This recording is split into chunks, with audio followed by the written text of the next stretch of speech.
Yes. Hi, Hi. beautiful. Thank you. Hey, how are you? I am doing good. I'm gonna go ahead and pause that. Yes, we're gonna start this conversation. It's so good to have you here. Yeah, thank you for Oh my having goodness. me. Of course, of course. I was explaining to those who are coming in or those who are here right now that I had the pleasure of seeing you here in New York at the So Far Sounds collaboration with Yeah. Salt Lake Sessions, and it was just amazing, Oh, hands thank you. down. So guys, we're gonna go ahead and get started. Oh my gosh. So guys, thank you so much for tuning in. We are on our last episode for the season of Indie Talks, and of course, we are speaking to nothing but the greatest who's doing it in this industry. And tonight I have the pleasure of welcoming Miss LéA The LEOX. How are you? Oh, I'm good. I'm so good. Thank you so much for having me. Of course, of course. And the one thing I definitely can say about your sound is so unique. Oh, And the songwriting and the softness and just the how you can just anyone can just get engaged just with the tone in which you have. I just want to say it's so admirable. oh, thank you so much. That means a lot. Of Oh. course. And okay, so let's get into this because I can go on all day. I know that you were originally from Brockton Mhm. and you moved to LA. So I Yes. kind of want to talk about just how you made that transition, and those who may not know your story can just kind of let them know, that move and how it inspired you in regards to your path of Yeah. music. I mean, so yeah, I moved here in 2020, like March of 2020, like dead start of the I mean, pandemic. I you was was in the in, middle of it. yeah, I was in my last semester of college. I was at Berkeley College of Music, and they were just kind of like, yeah, you have 4 days to leave. And I already had my ticket booked for spring break to Okay. come here. So I kind of just was like, cancel the return ticket, and I just came here and then didn't go back. Mm. But I do have family here. My dad's lived here since I was a kid, so it was a pretty easy transition.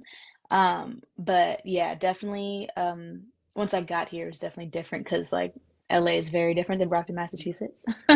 But yeah, so I guess it's been 4 years now that I'm here. Amazing. And when was that like the moment for you where, even within the transition, or maybe it could have been prior to the transition, or just when you made the transition that you knew was that moment that music was something that you were just going to take serious and Mm. really just put your all in all into it? Well, I mean, so I always knew I was going to be involved in music, and I had always, like growing up, I always wanted to be a singer, all of that stuff. But when I got to college, I had taken the music business route. So I was majoring in music business management. And at the time when I had come out to LA, I was supposed to go into an internship for music business. But because it was COVID and everything was closed down, I wasn't able to Hmm. fulfill that specific credit. So I just took like a different class, and that internship was kind of supposed to be like my start into the industry in the music business world. And because I didn't have that, I was kind of just at home writing music, making music. We were in the house, couldn't really go anywhere. And I think that time with myself and making music is what really re-impacted me and made me want to go forward with being an artist because I was like, I'm not supposed to be on the other side, like on the business side. Like I Right. want to be singing, I want to be performing, I write music, like this is what I do. So yeah. And and I know that we talked about, we all come from that point of finding ourselves and understanding ourselves during that pivotal time of the quarantine and being in the pandemic. What was the one thing that you definitely learned about yourself that that it was just, it kind of shocked you, and knowing and moving forward in your transition? What shocked me, I think, is that I had this thing in my head, like I had always wanted to be a singer. I wanted to be an artist. I wanted to be, as a kid, you have those big dreams of like, I want to be a superstar, right? But being alone with myself for such a long period of time and to really be able to like make music without any outside influence made me realize I didn't believe in myself the way that I thought I did. Mm-hmm. Because I had gained a new belief, like a new, I felt the passion for real of like this is what I'm supposed to be doing. So I think that was an interesting learning lesson to be like, oh, this whole time I actually didn't believe in myself. It was just something I was saying. Mm. But now I really believe it, and now like now I actually have to do it. I love that. I Yeah. love that. Like really coming into realization and understanding, like, am I just saying it or am I really feeling this? Yeah. I love that. I love that. And let's kind of talk about, with you now, you're moving into this music, and you in your style of how your music and what you write. You have like an infusion, a blend of, soul, pop, R&B. Talk about how do you navigate in blending those genres and then to be able to create your unique sound. That's one Mhm. thing. And what other artists and influences that you may have that kind of help shape you. Yeah. I mean, to be honest, when I go into making music, I don't put too many boundaries on what I do when I go in, like when I'm writing or when I get in the studio. So I'm kind of like whatever the intent is behind the Hmm. song is how it's going to end up. So like if I'm writing an R&B ballad, it's going to be an R&B ballad, but sometimes I feel a little punky, I feel a little Hmm. angsty, maybe I want to put a little punk in there, you know? So Yes. I don't put myself in a box when I make music. I kind of just let I writing and singing are how I express myself and like, how I reflect myself to the world. So I try to stay genuine to that. However I'm feeling is how the music's gonna sound. Um, as far as my influences, I grew up with musicians for parents, so I listened to a lot of different kinds of music, like, the classics. I was listening to Stevie Wonder, Minnie Riperton, and I was like a really big Alicia Keys fan. But Mhm. I loved Avril Lavigne, I loved Christina Aguilera, like all the pop Yes. girls, like, it's early 2000s. So I had my parents hate when I say this, but the old head influence of like the classics, but I also was like really in the Listen, mix this of the like what listening was on the classics. radio, That's what it is. You got to. And speaking of some of like classic and some of the our world renowned icons that we love to hear on a daily basis, you had the opportunity to actually sing with an amazing icon, Mariah Carey, Yeah, during her yeah. Christmas tour. So I want you to kind of like talk about that. Like, how did that connection come about, and what was the feeling? Because I mean, granted, we know, girl, you good at this, but to be able to be on stage with I mean, just iconic Mariah Carey, what was going through your head? Yeah, I mean, so that was like my first ever tour, let Hmm. alone like real tour because I just came off of tour, but like tour with a big artist on a Right. big stage. And I'm very blessed to have parents who are in this industry as well. And my mom has been working with Mariah for a few years. But one thing about my parents, they don't just give me opportunity just for the sake of it. Like I have to earn my Listen, way. So I think you're also gonna work even for this. Okay. yeah, even feeling honored enough that my mom brought Hmm. me onto that gig was Beautiful. that was a great experience, and to be able to be on tour with her was like crazy. So yeah, it was a beautiful experience. I learned so much, but yeah, I definitely learned I want to be like where Mariah is. Mhm. I want to be doing this for a big scale for my music. So Right. it was just more of like a how can we get there to do it on our own. So yeah. And what was, can you, if you're able to share, what was one of your major takeaways from what you learned just from seeing the touring Mm, process? And then shout out to your parents for, being able to support you and be able yeah. to guide you during this, because, there are some hard times when it comes to this industry. Hmm. But what was the major thing that you could have took from seeing just, touring and working with Mariah? What was the one major thing you took away from that? Um, that it takes a lot of hard work and dedication to do, that on such a big level and big scale, and not even just from her entire team. Like it's a whole, working beehive going on. Like there's so Mhm. many different elements, so many different people, and I learned that, that's a lot of people to learn how to communicate with. Like Mhm. you're with these people for months, you want to communicate with people, you want to network, but you also just want to get to know people and Right. learn how to talk to different people. So, um, yeah. Amazing. And now let's go into the music. So, of course, before I know you had your debut EP, which was Purpose, and Mhm. you had multiple singles, and then also now this year you released the live version with the Saltless sessions as well in regards to Purpose. I kind of want you to kind of talk about, actually, before we get into that, the music landed you Spotify's Fresh. confines of Yeah. R&B. I want you to kind of talk about the significance of that achievement and being able to be spotlighted in such a way, especially Yeah. in R&B. Yeah. Yeah, that was a really big moment, I feel like, for me. I've been making music for a really long time, but like to actually be put on a cover and like or like on a real playlist like that Mhm. and people that I don't know. I feel like a lot of artists can relate to this. Like when the transition from people listening to your music, it's all people you know or your Mhm. friends or friends of Right. friends to like people that you've never met before or like you don't have a mutual connection with is kind of like a weird, even though that's, the point. But when it starts happening, it's like, whoa, Like you okay, got cool. fans. It's like you Yeah. have fans, not mom, dad, the sister, brother. You got fans. Yeah, they have no personal connection, no they don't have to listen to my music. Right. Like my parents, they have to sit down and listen to it, but but you don't have to, and you did, and that's really cool. So that was a really cool moment. Oh my goodness. And is there, so now before we get into the actual EP, now is there now this EP, well actually we're gonna take it there. This EP definitely I listened to everything lyrically first and then production and then just it takes a couple of rounds for me to Hmm. kind of process.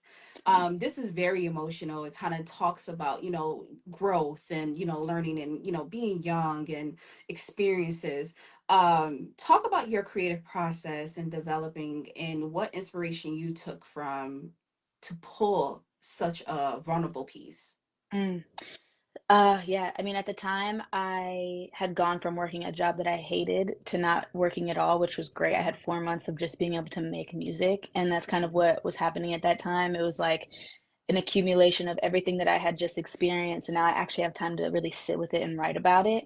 And I didn't really go into it with an intent of like I'm going to make a project. I had just worked with the producer OB3, and we were Mhm. like, let's just make music. And somehow it all just kind of like really tied in really well together as a full complete story of my life at the Mhm. time.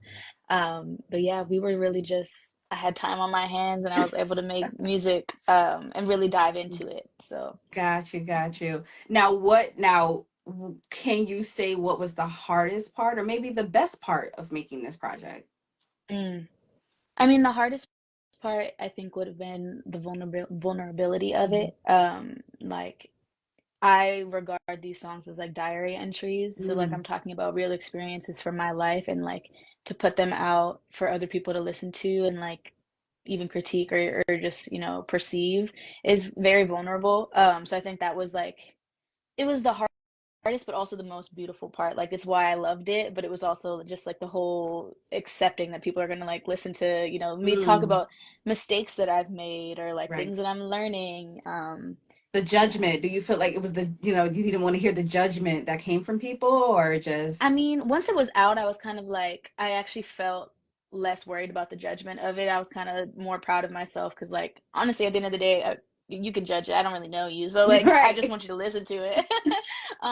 But yeah, I think it was just a thought. It was a thought in my head because not even necessarily people I don't know. That's fine. You can. I don't know you, so if you want to hear my stories, it's fine. But like people that I do know, or the people that I wrote the songs about, or Mm. that are gonna hear these now. But yeah. I love it. I love it. I love the fact that you, first of all, I love when I hear artists say, listen, I had to quit a job that I hate because you already know, first and foremost, and to be able to have that time and really sit and to pour into something that that, I mean, you didn't know what it was going to develop afterwards, but to Right. know that this is just something you just have to get off your heart, off your Yeah. chest and just kind of pour into it and to see how it turned out. Ah, man, amazing. And I want you to kind of talk about your role, not as only the the songwriter and the artist yourself. Kind of talk about, how do you feel that doing this music is being relatable, authentic, and are do you feel pressure from the to do the industry trends and things of that nature, how the train is kind of rolling, how you see some artists, how do you stay true to yourself and be able to make sure that your fans is getting your most authentic you? Yeah. I mean, yeah, definitely. I feel like there's always going to be a little bit of pressure with like, social media, mainstream content, all those things. Like you see other people, appeasing the masses, and you're like, oh, well, Mm, yeah, that looks good. I want the money too, or whatever. right, But I think that's not why I'm doing it. So I think that's what grounds me back into just making music that is real to me because, um, I mean, of course, I want to make it great. I want to make great music so that people listen to it, but I'm not going into me writing a song thinking, oh, they're gonna like this, because that's just not why I make right. music. But yeah, I went on a tangent there a little bit. No, you're good. You're good. I feel passionately about no TikTok music. Right. Right. And like I said, whatever works for, other artists or for other individuals, Yeah, then, kudos to you. It works for you. exactly. And I think there's something about, because I think for me, being a person who's been in this industry for, this a long number of time, it's just like I think about the longevity. Hmm.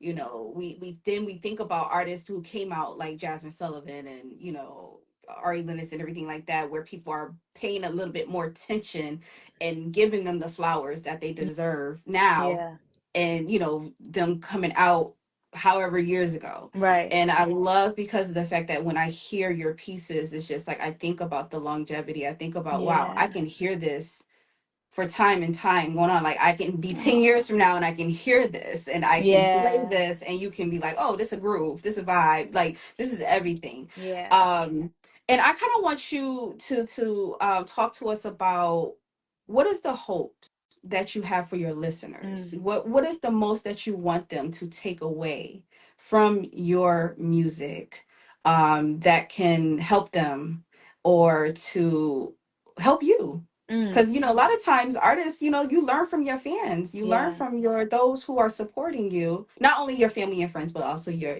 those who are supporting you. So Yeah.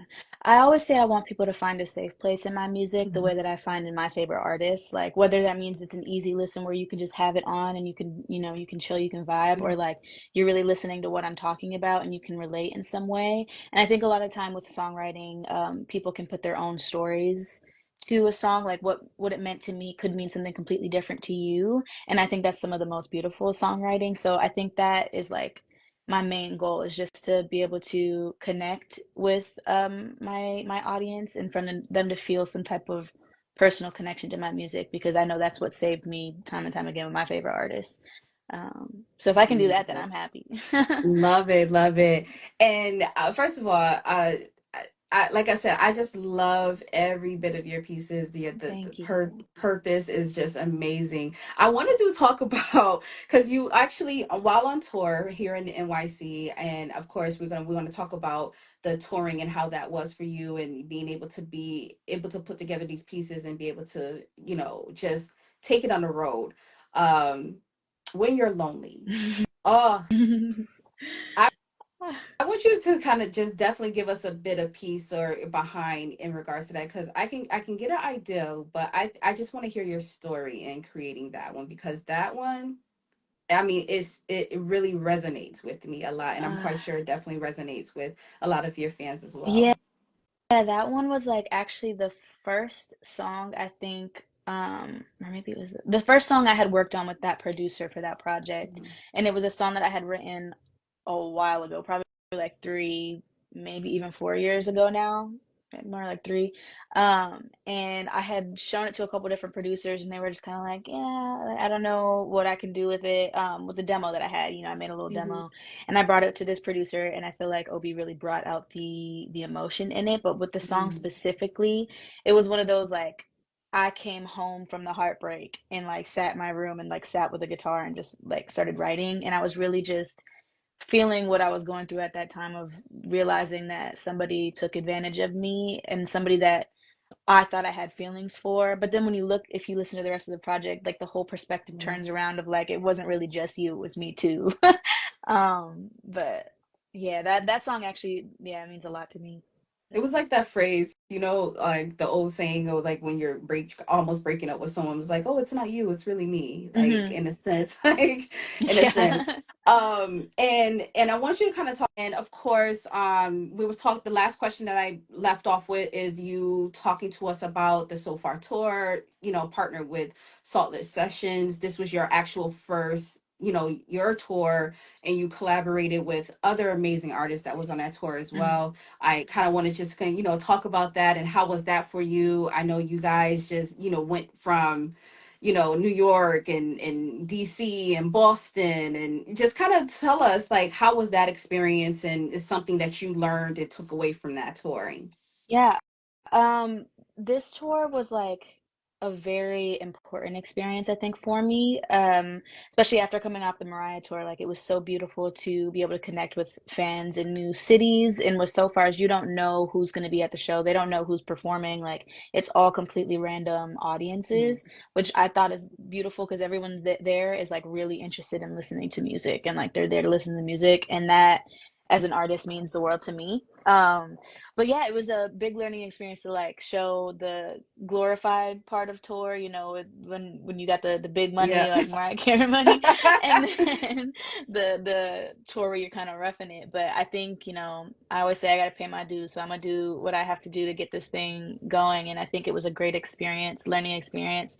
And I was with two other amazingly talented artists too, which Yes. was a blessing. So yeah, it was hard, but I had a lot of fun. Ah, Yeah. beautiful, beautiful. And before we close, of course, I just want to thank you, your team, your management, and also your PR, just for making the connection. Yeah. I mean, this is one for the books for me, because it's just like I really love the music, and I just thank you, and thank you to your team, for allowing us to connect. Yeah, thank you so much for having me. It's been great to talk Of to you and meet you. course. Yes. And I want to talk about collaborations, because obviously you have, going throughout this journey and collaborating, like I said, with on tour with other artists that was just as good as you, and Mariah, and then just, making that connection in regards to your personal and being vulnerable in your music. Is there any aspect where you feel like there's any other artists or musicians that you kind of feel like, oh, I can definitely see us working and doing something and partnering? If so, who are the artists would be for you?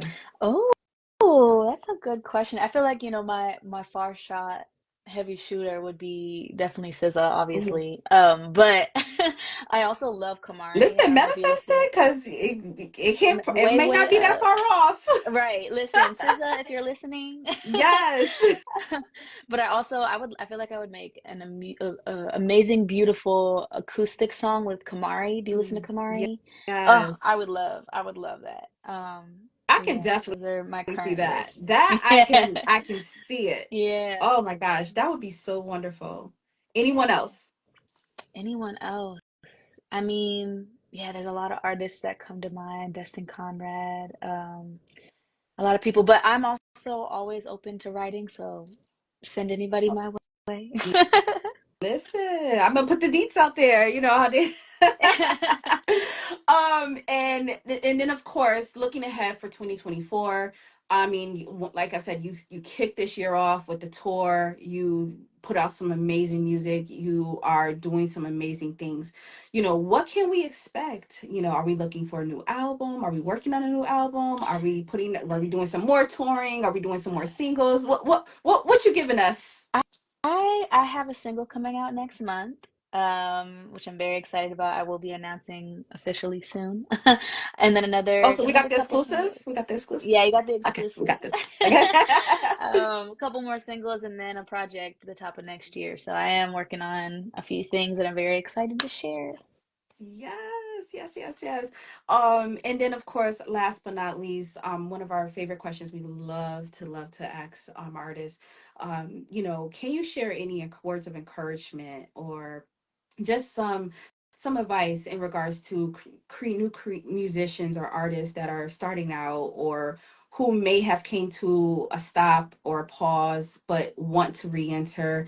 What words of encouragement are you able to Mm. provide? I was just talking to somebody today at the coffee shop who's a photographer, and I asked them what they did, and they were like, "Oh, I don't really do much. I do photography sometimes when I'm taking a break." And I think what I said to that was like, "So you're a photographer. Like just because you're taking a break doesn't mean you're not that creative, and taking a break is totally fine. But what you need to do if you really want to survive or you really want to make it somewhere, this is me telling myself as well, is you got to believe in yourself more than anybody else believes in you Mhm. because you can't expect them to believe in you if you don't believe in yourself. So, yeah, shine that light." And drops the mic, and that's the word right there. I love it. And it's so true. And throughout these years of Danielle and myself, working and speaking with artists, it's amazing because sometimes we have had artists say they're not really sure that they never, and it's just like you gotta have faith in you, because Hmm. if you don't, it's really hard to convince Yeah. someone And else. sometimes you may be just convincing yourself. Maybe you don't fully Mm, believe it or on the surface, but you just gotta, it's like the delusional belief in yourself, if you want to call it that. But yeah, you gotta you gotta got gotta believe. you gotta believe. I love it, Liz. So first of all, I just want to say thank you so much for sitting down with me and having this conversation. My beautiful co-host Danielle couldn't be with us tonight, so shout out to her. And also once again, shout out to your crew, your manager, your PR, like everybody that's working with you. Shout out to In the regards to women. this ministry. Yeah, the Yes. women, yes. And of course, we thank you again for the wonderful music that you are putting out here. It's refreshing. It's so amazing to hear something different. And keep it going, please. Keep Thank it you. going. I want to Thank you see you on so a Grammy much. carpet. I want to Oh, see you me on the too. awards. I want to see you on everything at this point, so I can say I remember when. Yeah, thank you so much. And thank you Of so much for course. having me. All right. Listen, it's been a pleasure, and enjoy the rest of your day. You All too. right. Have a good You one. too. Love it. Hey, guys, it has been such a pleasure this season. Thank you so much for tuning in and joining us on our last episode of Indie Talks. We will be back next season with, of course, coming through with some more amazing artists, some more those who's doing a thing in media. Don't forget, we do have our education series. If you did not RSVP, please make sure you do. We have a virtual series that's coming up in June for Music Month. Listen, we got Andrew Floyd coming through talking to artists and creators about branding and marketing for artists. So, guys, if you have not RSVP, please check out the link in our bio. Got you. All right. So, once again, guys, you already know it's real music, real style, and real people. And let me tell you, you don't get no realer than this. And so, until next time,